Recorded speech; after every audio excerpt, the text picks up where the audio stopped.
He'll take it from here. That's been Benny Gantz's rallying cry since the former IDF chief of staff entered politics this year. Thanks to you, Benjamin Netanyahu, for your service, but the time has come for someone else. Now Gantz actually gets the chance to make it happen after Netanyahu failed for the second time this year to form a government following elections. President Reuven Rivlin hands a 28-day mandate to Gantz. Everyone expects us to bring the political chaos to an absolute end. Everyone demands us to allow the whole country to gradually return to a normal, functioning, safe, and calm life routine. An entire country is awaiting a breath of relief. I promised to establish a liberal unity government, and that I intend to do. In the government that I will establish, I will serve all citizens of Israel and work to benefit all citizens of Israel. I will act to form a functioning government, a government that Israel needs so much.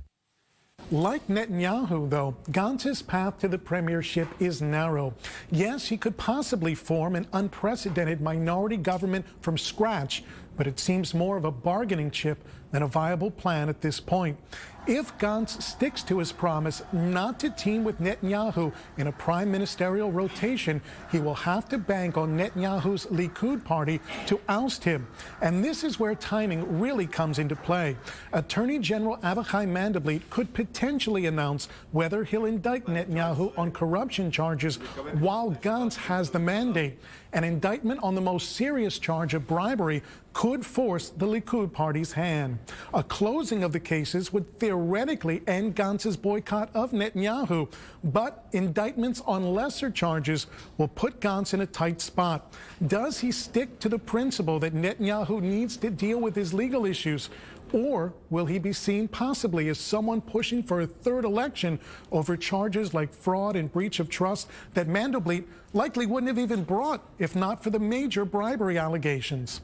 Meanwhile, Israeli security sources tell Army radio that the threat of an Iranian-backed cruise missile or drone strike on Israel has put defense forces on high alert.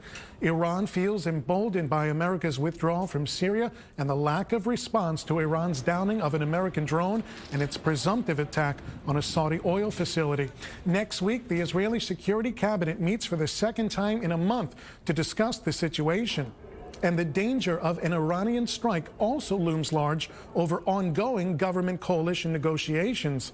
Gantz and his team of generals, together with Netanyahu, both realize the country could be paralyzed with no functioning government during a time of war.